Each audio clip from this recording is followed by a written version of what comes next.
Velkommen tilbage til Kirkebjerg Vandværk. Vi er i gang med vores renovering, der desværre er trukket en lille smule ud på grund af ferie. Men vi er nået så langt, at hele rørføringen og arbejdet omkring vandværket er færdigt. Det vi mangler nu, det er at få dækket til og få gjort rent.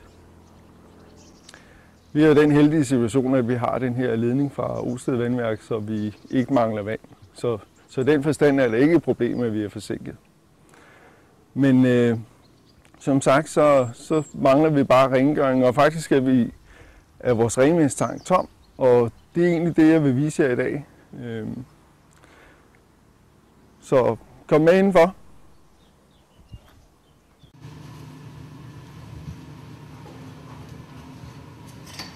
Ja, men I følger bare med.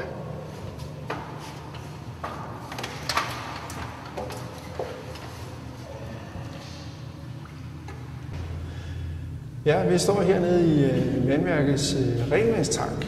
Det allerhelligste, hvis man kan sige det på den måde. Vi er så langt i projektet, at vi er næsten færdige, og det vi venter på, det er at få rengjort tanken her, så vi kan sætte den i gang.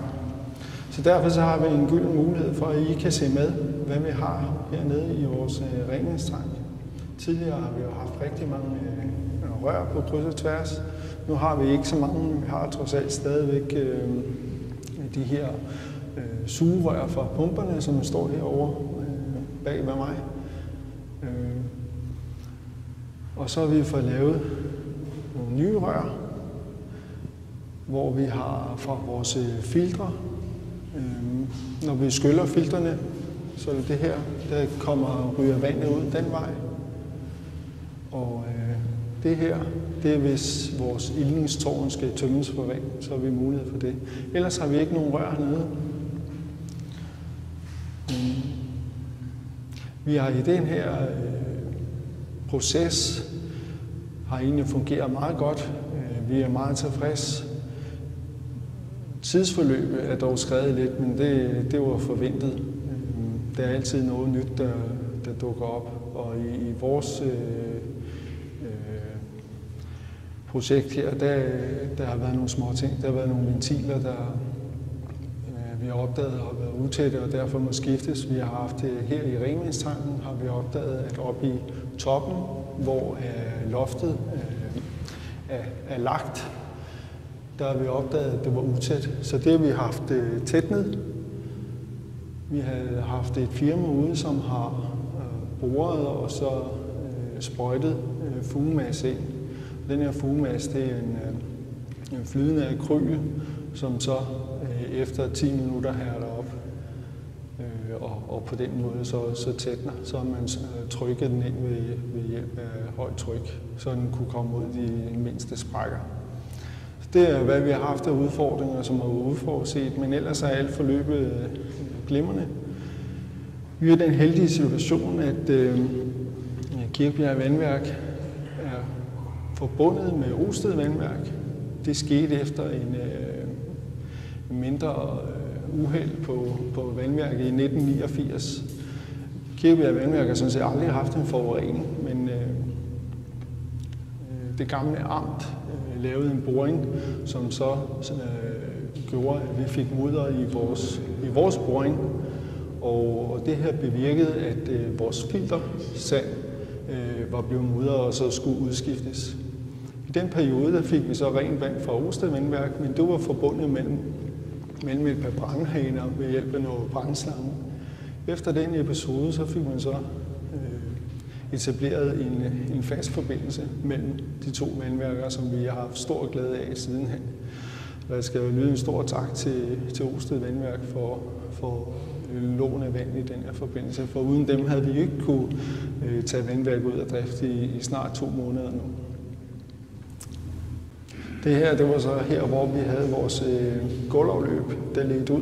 Det har vi så, som jeg tidligere har fortalt, fuldstændig fjernet. Og hernede bag ved mig, der havde vi det her lille stumme rør, der stank ud,